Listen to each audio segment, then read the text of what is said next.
কি রে, কি খবর, কি হয়েছে? আরে খুব কনফিউজ হয়ে আছি। কেন রে?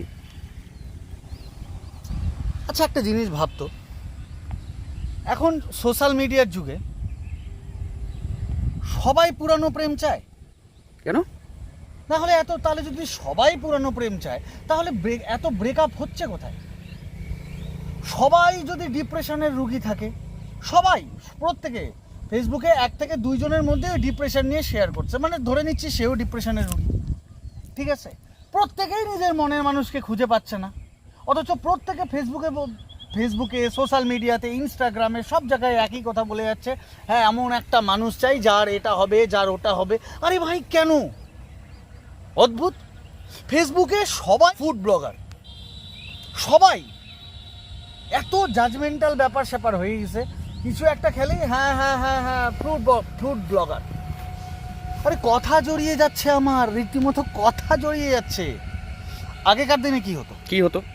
ভালো করে ভাব। আগেকার দিনে আমরা যখন রোজ ডে বা ভালোবাসার দিন বা যখন হতো, আমরা প্রথম যখন প্রেম করতাম কলেজ লাইফে গোলাপ ফুল দিতাম।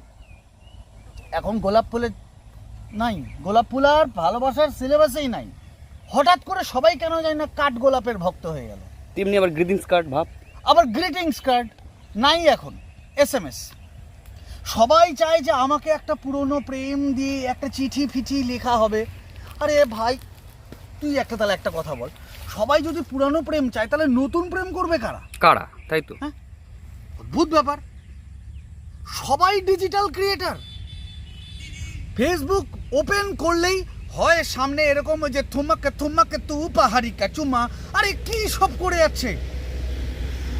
প্রত্যেকে ডিজিটাল ক্রিয়েটার, প্রত্যেকে নাচ জানে, প্রত্যেকে আবৃত্তি জানে, যে যা পারছে, যে যেভাবে পারছে ফেসবুকে দিচ্ছে। ফেসবুক বলে না, সব সোশ্যাল মিডিয়াতে। আরে আমি ভাই কনফিউজড হয়ে গেছি। আগেকার দিনে কি ছিল, মানুষ একটা প্রাইভেট মুভমেন্ট ছিল, এখন প্রাইভেট মুভমেন্ট না, এখন সবটাই ওপেন মুভমেন্ট হয়ে গেছে।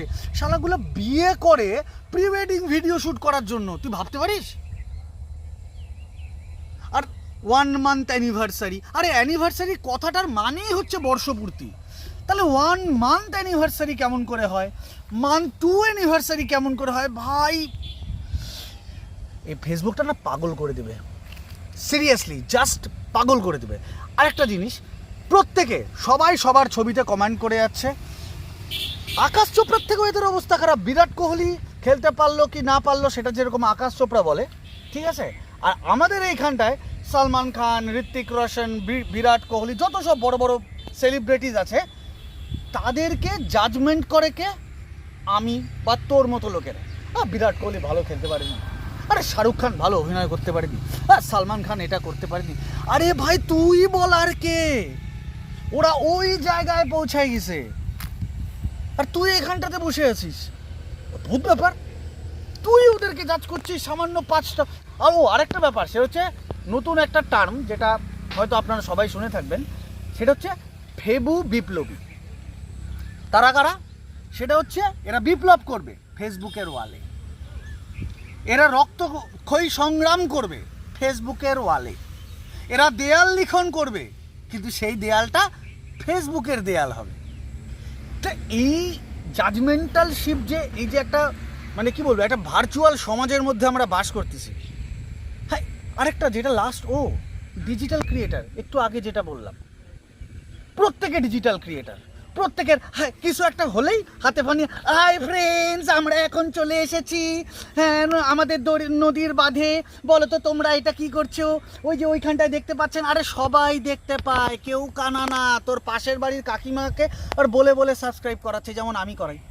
ভাই আমার নতুন চ্যানেল খুলছি, সাবস্ক্রাইব কর। আরে সবার কথা ছাড়ো, সবার কথা ছাড়িয়ে দে তুই। আমি এই বয়সে আসে সামান্য একটু মানে ক্রিয়েটিভ কাজ করব, এর জন্য আমাকে এই বয়সে আসে ইউটিউবের চ্যানেল খুললাম। আমিও বলে ডিজিটাল ক্রিয়েটার। ভাবা যায় নিজেকে কোন জায়গায় আমি নামায় ফেলছি। আগেকার দিনে ডিজিটাল ক্রিয়েটার মানে তার একটা ভ্যালু থাকতো, আর এখন তো প্রত্যেকে ডিজিটাল ক্রিয়েটার, আমিও।